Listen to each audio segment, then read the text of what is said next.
Hey, welcome into another edition of This Week in Indiana Football. I'm your host, John, the producer Alden, as always. With me, as usual, Dustin Schutte from Outsider.com, the walk-on turned scholarship superstar, Mitchell Page, and our eternally in Bloomington producer, Joe, the law firm Lincoln. And it's another week, another lonely week in Indiana Hoosiers football. I feel like I'm just sitting on the dock of a bay right now, looking out as the waves crash, wondering what could have been for Indiana football in 2022 as these last couple of weeks roll around.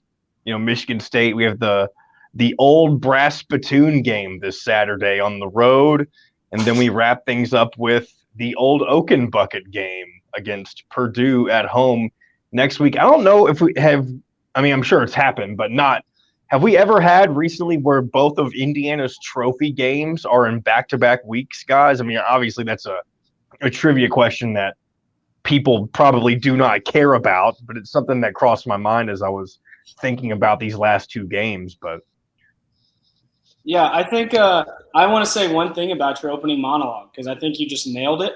When you say the word crash, it really is. The waves are really crashing as we get to the end.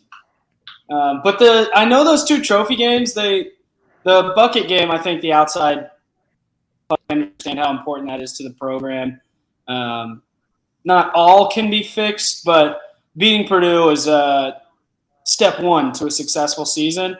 But the Michigan State winning that trophy, we haven't had that very often, and that means more to the program internally than you would think. So I know the first thing that comes to mind when I think of the Old Brass Spittoon and recent memory is Ralph Green. You can't not think of Ralph Green III when you think of Indiana and having possession of the spittoon. That's an all-time picture. Just an outrageous scene on the field. The end of that game is so funny. People forget, not to knock the kid, but the kicker missed the first 29-yard field goal to win the game. We got bailed out by jumping over the snapper. I mean, that would have been just the most ridiculous, at least in my time at Indiana, finding ways to lose. That would have been the peak of the mountain, finding ways to lose, missing that field goal. And then to add it, I'm going to finish because this is crazy that he did this. To add to the preposterous scene, after he missed the first one, I literally think we were kicking it from in the end zone. That's how close it was. And he makes it and launches his helmet. Still probably haven't found that. It was just it was a lot at the end of that game. But hopefully we can bring back some memories of that. And sorry to cut you off, Dustin. Oh, no, I was interrupting you. But that game sticks out to me for two reasons. Number one is it was my first year when I started at Saturday Tradition. And I was doing my job with a IU grad, and we were watching that game like intently, and he was like, "Oh God, I've seen this story before. I know how it ends." Expecting Indiana to lose, and then he missed that kick, and I was like, "Oh, this isn't going to go his way." And then Indiana pulled it out. But the other thing I remember was that was the first time I learned of Tyler Nady's nickname. Does anybody? Well, Mitzi probably knows it. Yeah, Big Bacon. And then that's when they had the package that was called, was it Wild Bacon or was it something else, Mitchell? Bacon and legs. Bacon and legs. I knew it had to be more clever than Wild Bacon. That was the Xander Diamant and Tyler Natee package, right? Oh, yeah. That was, for what it was, I mean, that was just a pure genius from Kevin Wilson and Kevin Johns, because on the surface, that is a ridiculous formation that should never work in big-time college football. And it was really effective. We really were no threat to throw the ball, and we still ran the ball all over teams. That was I haven't thought about that in a long time. Really amazing how successful it really was. I forgot to point something out earlier as I was monologuing, if that's really what you want to call it. But I'm obviously not where I normally am today. This is the first time that I have done a show, whether it be Indiana Sports Beat or this podcast, where I've not been in my little crummy home studio with my Memorial Stadium picture subtly in the background. I am actually in one of our small iHeart studios right now. If you can see here, I'll move my phone over here as my alarm goes off. I don't know if you can hear that, but this is a real board. This is not what I work with on a daily basis when I'm doing Indiana Sports Beat. But I'm in the presence of real radio equipment right now, which many of you guys don't normally get to see. Not that running Jim's show is bad. It's just you don't always have the kind of resources that a real radio station would have when you're working from your house. Why am I producing the show today? This seems like a little bit of I don't know. Yeah. I think One thing I thought about before, whenever I decided to do this, I was like, I wonder if I could get connected on here. I mean, I'm not logged into StreamYard, but I'm curious if I would have gotten the equipment here to work if I could have done something like that. And maybe it's an experiment for another day, obviously, as we are shorter on time. This will be quite a bit shorter episode compared to most, but that's probably for the better considering what we've dealt with throughout the season. But yeah, maybe in the future, if we're ever in this situation again, we could give that a shot. I'm sure it would sound way better than the way that I normally come through.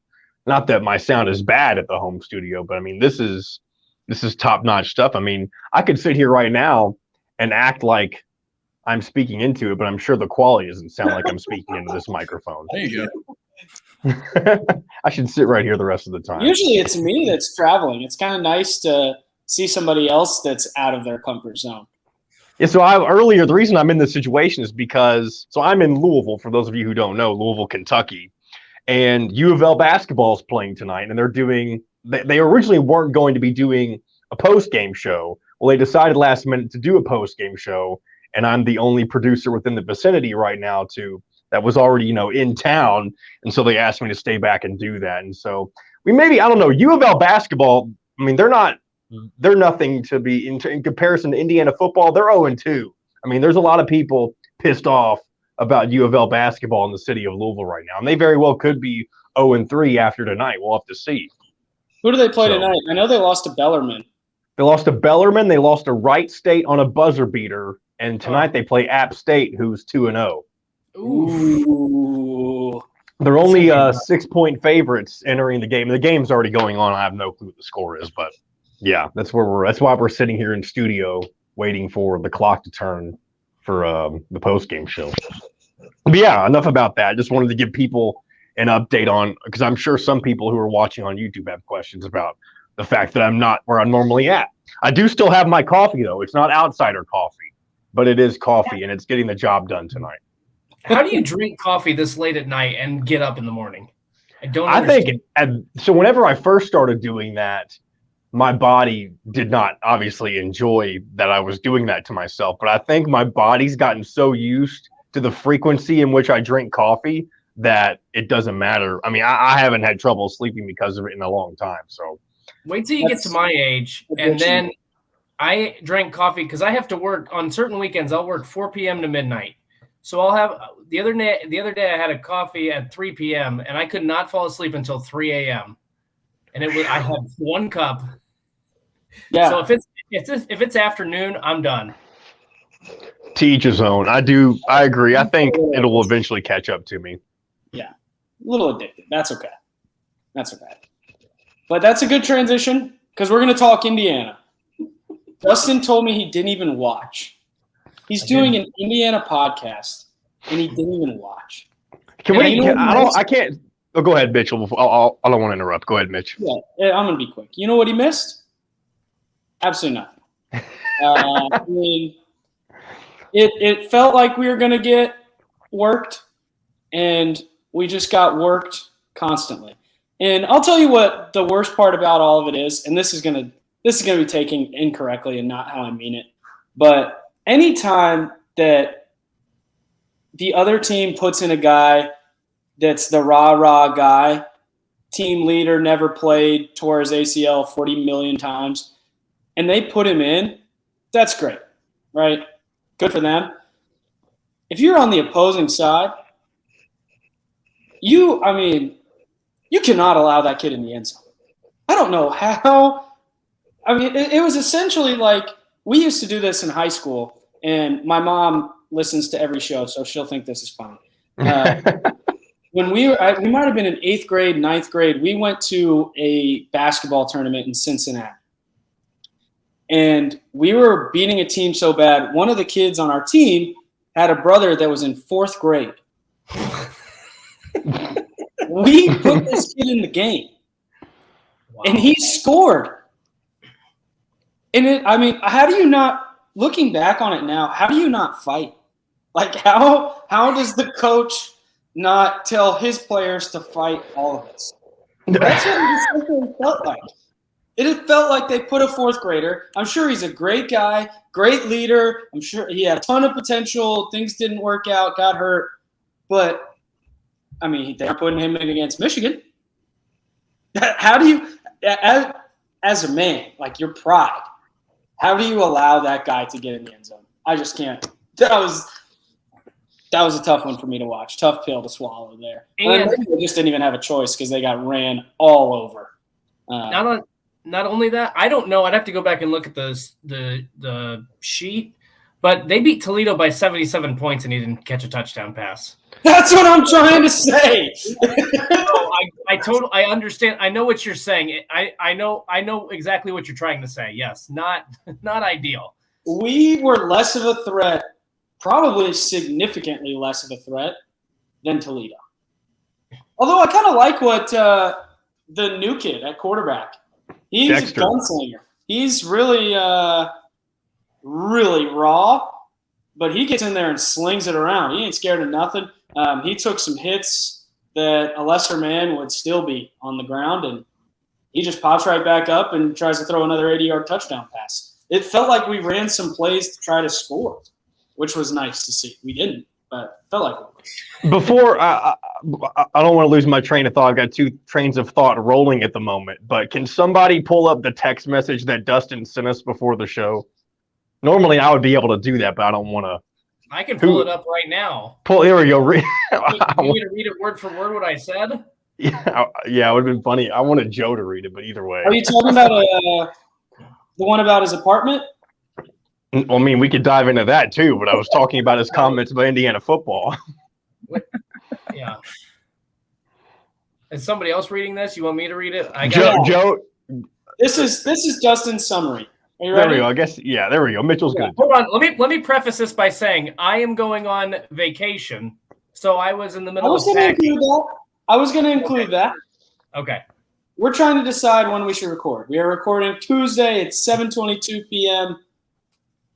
Dustin says, "Tonight is the only night I can. I'm going on vacation. However, I legitimately have nothing to say about this team. They're going to lose by 30 to Michigan State. So if you guys want to do this show without me, that's just fine." Dustin, you're free to go. There's your analysis for the day. There we go. What we need to be – the world is crashing down around Tom Allen and the LEO Hoosiers. I think it is crashed. The world's crashed around. Well, let me ask you something about this. So, obviously, LEO has a double-edged sword in general. But do you think Tom Allen specifically thinks about do you think he considers whether or not that this was a bad idea? Obviously, he lives and dies by LEO. I'm not saying he disagrees with that being kind of his motto, but do you think he understands? Let's just say Indiana doesn't work out for him and he ends up getting a coaching job somewhere else. Do you think he would still adopt that as kind of his go-to, or do you think that there's too many negative aspects of it for if things go wrong? Because obviously we're at a point right now with Indiana where when things are going well, obviously everyone wants to jump on the LEO bandwagon. We talked about what happened during the Wisconsin win 2 years ago. Whereas now things are in the complete opposite direction. Everyone makes fun of him for being the LEO guy. Yeah, it's the row the boat. It's the same scenario. It's your principle. It's your identity. And honestly, I think it's pretty cool that he's sticking to his identity because it has certainly come under scrutiny. It's very easy to pick it apart right now. I saw a lot of stuff on Twitter. Maybe if we loved each other a little less, we wouldn't be as bad as we are. If it's your identity, you got to stick to it. And I think that's the pitch. I think what's most important is that's what he's going in and telling parents and telling recruits that's what the program's going to be. And I truly believe that's what he lives and dies by. And no matter where he goes next, or if he never leaves Indiana, if he's there forever, there'll be LEO on the walls wherever he's at, which I think is a good thing. Stick to what you're made of, whether it's working or not. It's worked in the past. It's not right now, but who's to say maybe your next trip won't be the one, you know? Speaking of the next trip, and I was thinking about this. Did you guys watch Washington and Michael Penix? Yes. I didn't watch it, but I saw what happened with them. They are a problem. Great game. Michael Penix is 2020 Michael Penix doesn't even sniff this guy. No. We ain't never seen this guy.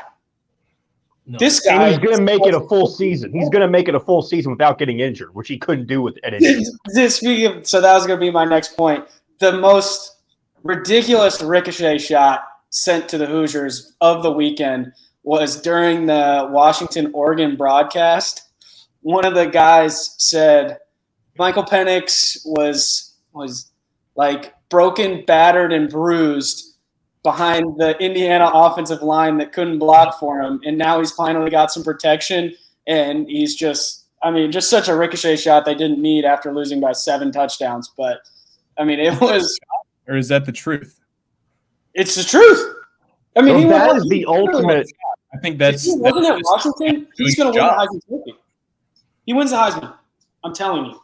He leads the nation in yards, touchdowns. His completion percentage is off the charts. He went to Oregon and just stood right in their face and threw 4 touchdowns, 450 yards. He's a problem. But that's not how the Heisman Trophy works. It's from the best team in the nation. It's 100%. how that goes. Garbage. That's what I said. If he wasn't at Washington, he'd be a Heisman Trophy candidate. I agree. But he's back firmly. I think he'll be maybe the 7th or 8th quarterback taken, so somewhere middle rounds in the NFL draft, and good for him. He's earned it, man. He's gunslinging. That is the ultimate counter pitch, though. If you're like for recruiting for Indiana, all you got to do if you're let's just say it's just Purdue and Indiana, and that's what you're deciding between, and you're a quarterback or any really offensive player, all the other coach has to do is talk about what Michael Penix has done at 2 different places and how different it's been now that he's at Washington. Yeah. Yeah, I didn't say it was a good thing for Indiana. No. I'm just saying, like that's like even the announcer who said that, like he's not doing Indiana any favors. He doesn't have to, but like just roll the tape, right? Yeah, roll the damn film. Exactly. You're not gonna like what you see at Indiana. You'll love what you see out of Washington. Yeah, or just blocking in general. You know what's interesting though? I almost wonder. So obviously, I'm okay. This is going to take a turn negative, so I'm not. But I feel like if things go off the rails, and because right now LEO is LOL, basically, is what that has turned into at this time. Dude, you're a one-line king. Yeah, he is. You're one yourself to the top. I love it. So I'm the ultimate guy at dad jokes, and I don't have any children. So I believe, though, keep your eyes on Kane Womack. He's done a really good job at South Alabama. They are killing it. They're 8-2. Like, Kalen DeBoer is not leaving Washington for Indiana. But Kane Womack, if they want to make a change ever, just saying. It's funny. That hasn't even crossed my mind. Oh, that's he's second on my list. Oh, because I think as much as everybody gives Tom Allen the credit for the defense, I think Kane Womack is 100% the reason that the 2020 team was as good as it was on defense. Tom Allen wasn't calling. People think Tom Allen was calling that defense. That was all Kane Womack in 2020. Dude, they light people up. Here, Would you realistically, do you think that's a hire that people would be excited about? Go ahead, Dustin. I think okay. So can I bring up the other name? Yeah. Okay. Oh, you mean Mitchell at once? Okay, yeah, go ahead. It's still. I'll tell you, my visit did not go as I hoped it would. I'll tell you guys off there the actual quote, but let's say it's on the back burner for now. Okay. So I won't mention any names, but so there's one candidate that I think all four of us would like. We won't leave him named, or we'll leave him unnamed, but I think there would be an excitement there because you're probably going to score a lot of points. Yeah. The other thing is I think there would be some level of excitement if you brought Womack back because he was basically the mastermind behind that 2020 defense. And I know 2020 was a weird year, but they were pretty good in 2019 too, when they went 8-5 and had a shot to win a few of those other games that they lost. So yeah. I think there would be some excitement. I just if you're looking for a home run slam dunk type of hire, that's gonna bring down the program with overjoy or whatever. I just don't think you're gonna get it. It almost seems like Kane Womack, right now, if he was, and we shouldn't talk too much longer about coaching changes because maybe that's not going to happen over this offseason, more than likely not. But if Kane Womack was the guy that Indiana went with, I think it's a happy medium between, Tom Allen, that kind of personality, but also just getting a nitty-gritty type of personality, if that makes any kind of sense. Because you're not getting the full Tom Allen effect, but you're also getting somebody who does appreciate culture at the same time. Yeah, I think it just kind of boils down to this. If there is a change, the glitz and the glamour is gone, and you're going to have to go back to the well of hiring a guy from a quote-unquote lower school, better program at the moment, but lower school, and kind of having to take a chance. The time to get a big name offensive coordinator from a big school or a big name head coach from the MAC or something like that, unfortunately kind of sailed. I think Kane Womack would be number one on my list if we had to go out and search. He's proven he can be a head coach. He's proven he can motivate. He's proven he can recruit. All those kids are his kids now. He's not winning with somebody else's players. And I'm pretty sure they've been good every year he's been there. Now, this is only his second season as head coach, but I wish I had records. I thought it was his third season. No, because the 2020 was 2 years ago. Oh, yeah. I was thinking, yeah, my bad. Time is not as fast as I thought, which is a good thing. Let me throw out something here, if I may, on this conversation. No? Okay. I'm going to go ahead and do it anyway. I'm actually excited. This is usually very analytical as opposed to my straight emotional. I'm very excited to hear. The warning. Yeah. So you talk about hiring a offensive coordinator from a bigger school. Now, this is a name we haven't even talked about this guy, and he would never come to Indiana in a million years. But here's where my head's at right now. Everyone is going after not everyone, but I think it's been more of a trend in college football to see the younger head coaches getting hired at bigger schools and being given a shot, right? Here's the name that I'm going to throw out here, and I'm going to give you a little bit more context after I say this. Mac Brown. Garrett Riley would be my home run hire at IU. It would never happen. But I think that if you're looking at that side if you really want to just go all out, maybe try something, that could be the thing. Here's the reason why I say this. Clark Lee is now the head coach at Vanderbilt, right? Yep. I think he's in his second or third season. They're coming off a huge program win against UK, and I think they have their best record that they've had in – it's been a long time since Vanderbilt's been even a conversation piece in the SEC. Right. He was a Broyles Award finalist or winner at Notre Dame in 2018-19. I can't remember. It was around that time. And it's only taken him 2 or 3 years to make Vanderbilt, once again, a conversation piece in the SEC. I think if you can get a guy, I'm not saying it has to be Garrett Riley. I don't think it could be Garrett Riley. But I think if you go after a guy like that, that could spark some good things in a fan base and inside the program that is different than a hire from a guy that has already been inside that program. I think it's thinking outside the box a little bit, going for something a little different. Another guy that comes to mind, Charlie Weiss's son, OC at Ole Miss. I think a lot of people don't know that if he's doing anything right because people saying that Ole Miss are frauds, but I think that's another name that could be viable. But, just kind of thinking along those lines, I think that maybe that could bring a little juice. I don't know. That's just where my head's been at thinking about this whole coaching thing at IU. So I'm thinking Jerry DiNardo, actually. Now splash.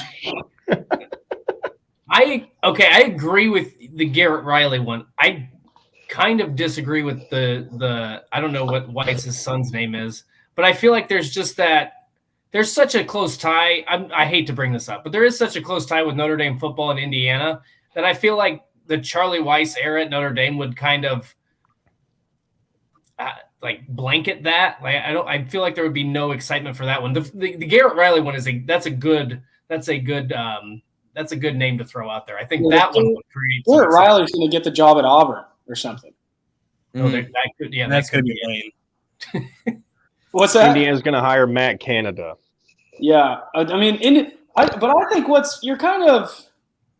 you're scratching the surface of something that's really important, and why I think the two hires, whether it's Kane Womack or a guy like Garrett Riley, the college football world is kind of moving away, at least in the newer hires. Like, obviously, there's Nick Saban, there's guys that have been around a long time, but from the, for lack of a better term, kind of old white dude that's been in coaching 50 years and still runs things like they did in 1980 or 1990.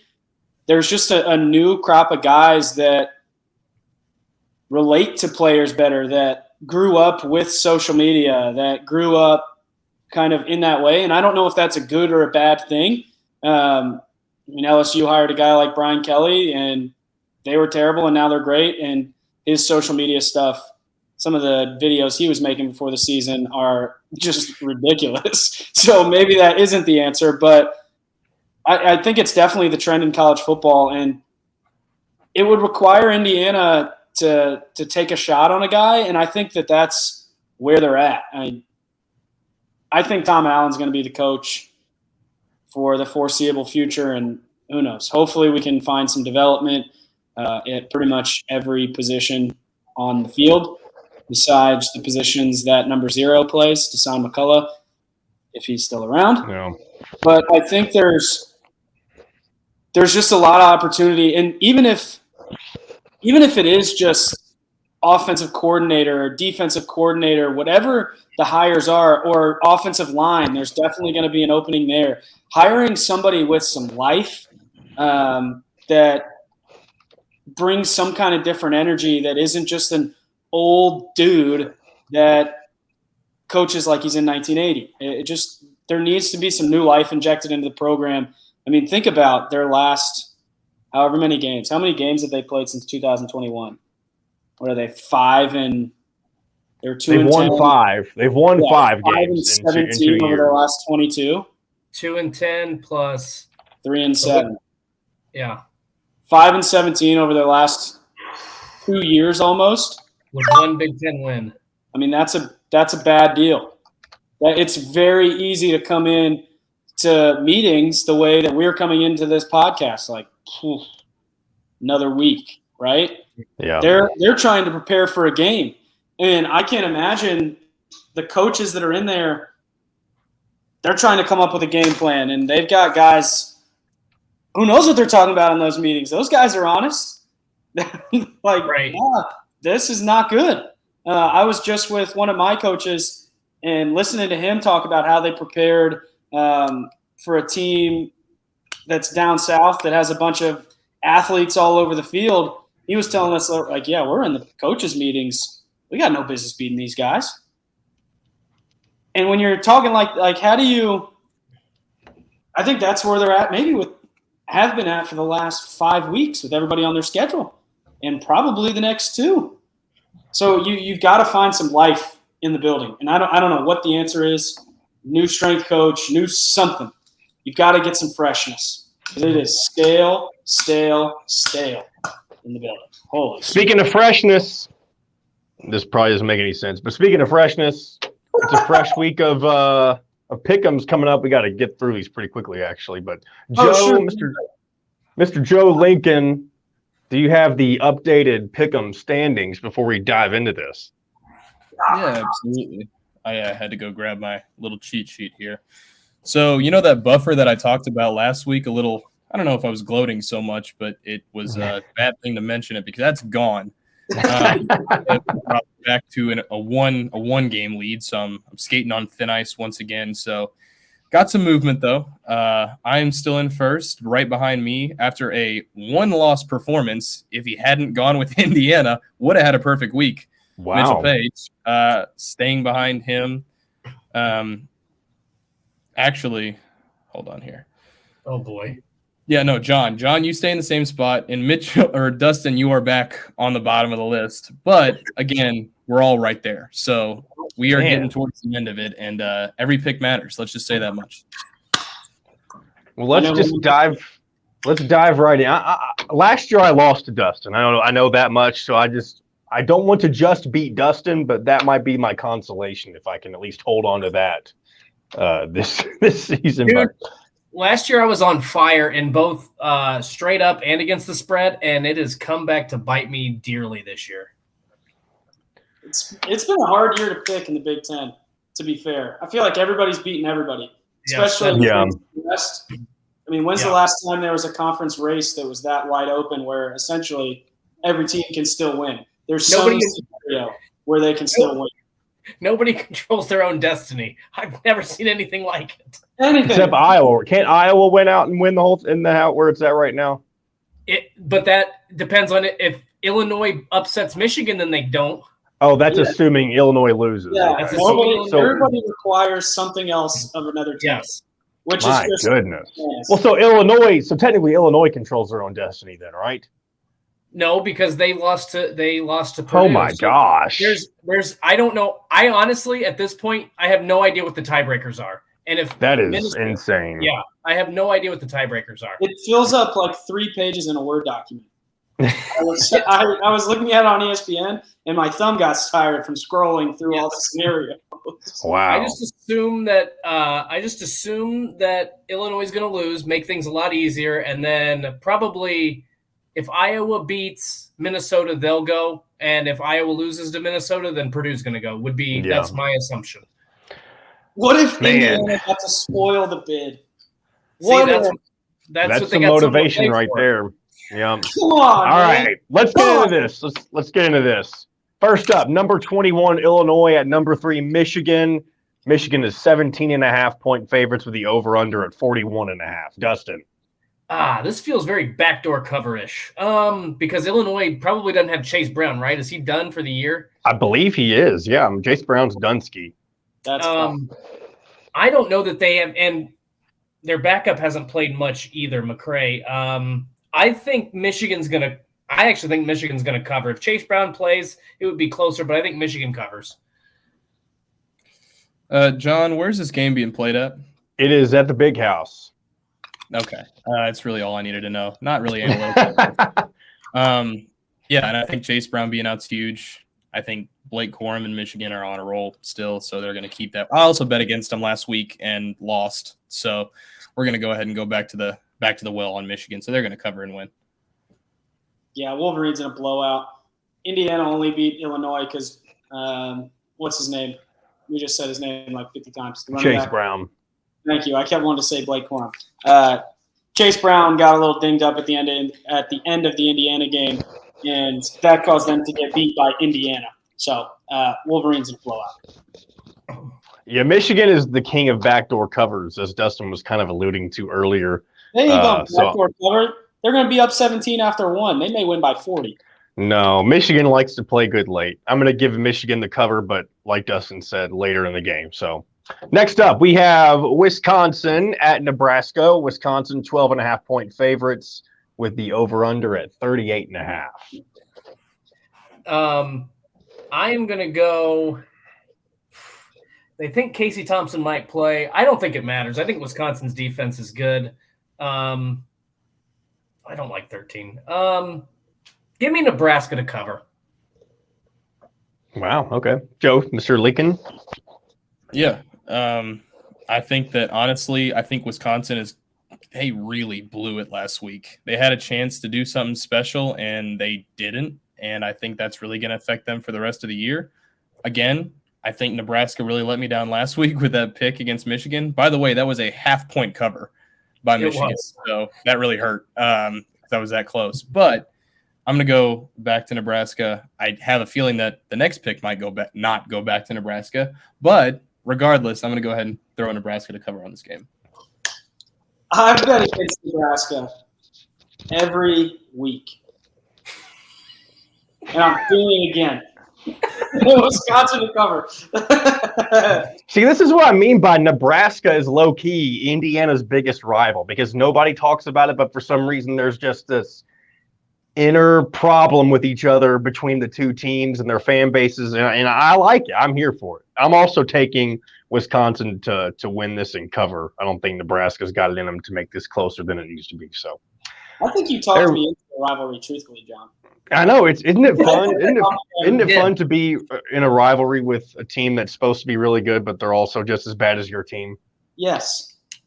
Yes, it is. All right, moving forward, Northwestern at Purdue. Purdue is 20-point favorites, and the over/under at 47. I think I know what Dustin's going to say, but go ahead. You think I know? You know what I'm going to say? Well, I like Purdue to win, but the weather's supposed to be 33 degrees. I don't know if I like Purdue to cover that 20 points. Ding, ding, ding, ding, ding, ding, ding. Pretty bad, but I think it'll be something like, I don't know, 24-10 or something ugly, some ugly score. So give me Northwestern to cover. You know, I don't know. They're both teams that are used to the cold weather. They're in the Big Ten Conference. I think that they should be able. Okay, I will say this though: Northwestern does have the advantage in crazy weather games, like you mentioned last week, Dustin. But yep. I'm still going to go with Purdue to cover, just because Northwestern let me down big time last week, and I'm still a little salty. So we'll go with the Boilers to cover. Yeah, I am only picking Northwestern because I want Indiana to play spoiler.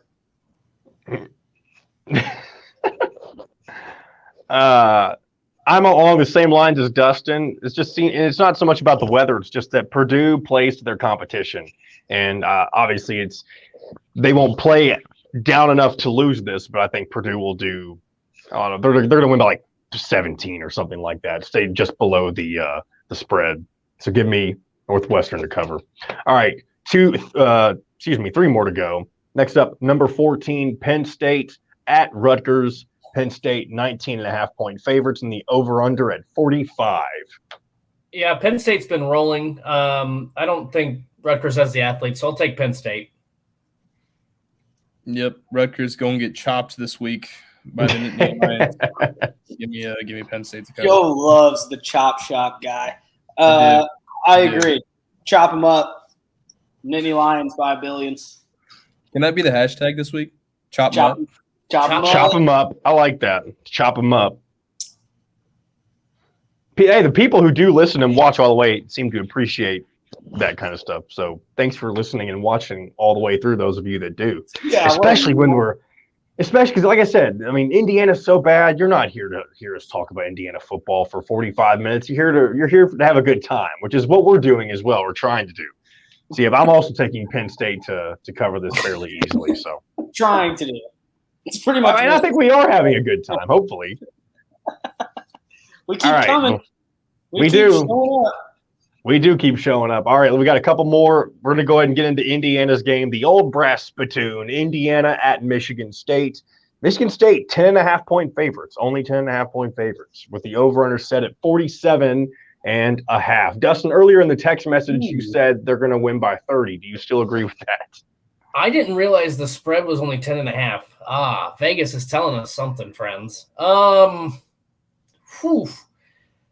You know what? I am going to take Michigan State to cover because they've been rolling, and Indiana now no bowl eligibility. I know it's a rivalry game, but there's really nothing else to play for. So False. There's the Spittoon to play for. Well, I just said it was a rivalry game, but there's nothing else. So I take Michigan State. Are you not going to give a score? Oh, you want me to give a score? Yeah. 34 to 20. Wow, I'm not going to be that gracious. I'm going to take Michigan State 31 to 10. I think that spread is just wrong, but I don't do the odds, so Okay.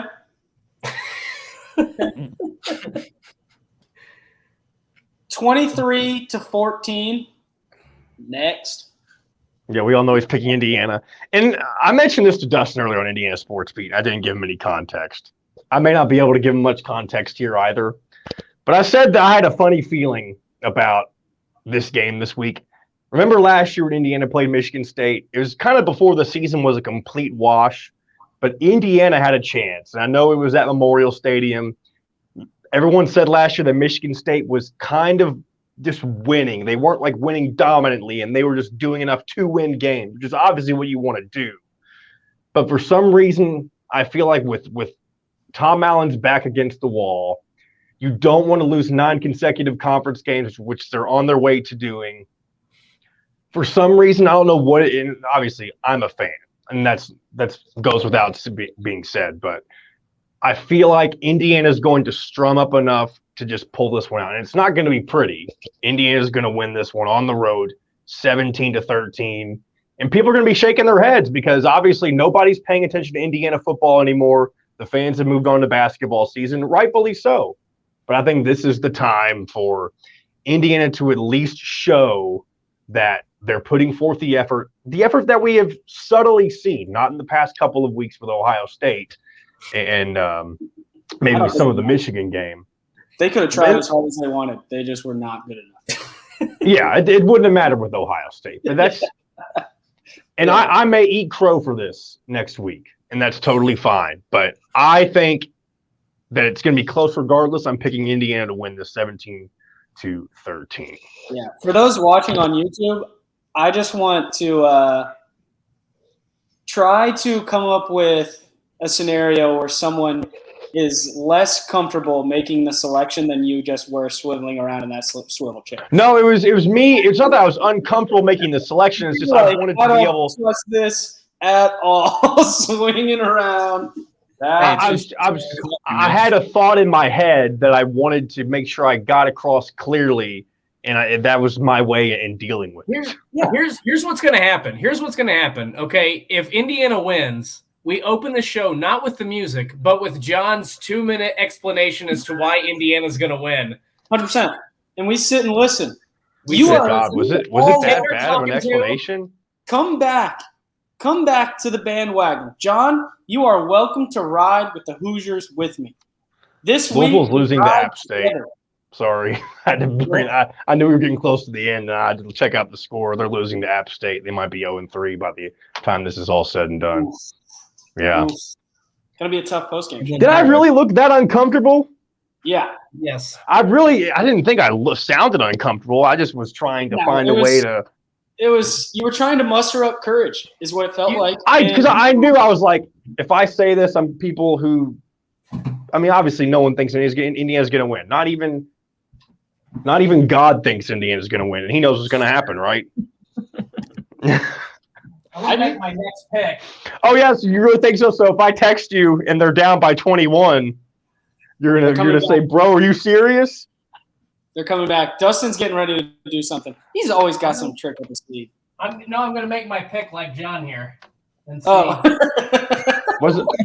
All right, we got to wrap this up. We got one more pick 'em to do, and we're gonna wrap this baby up. What do we got? It's Iowa at Minnesota, the game of the week. Minnesota 2.5-point favorites, over under 32.5. Quickly, Dustin.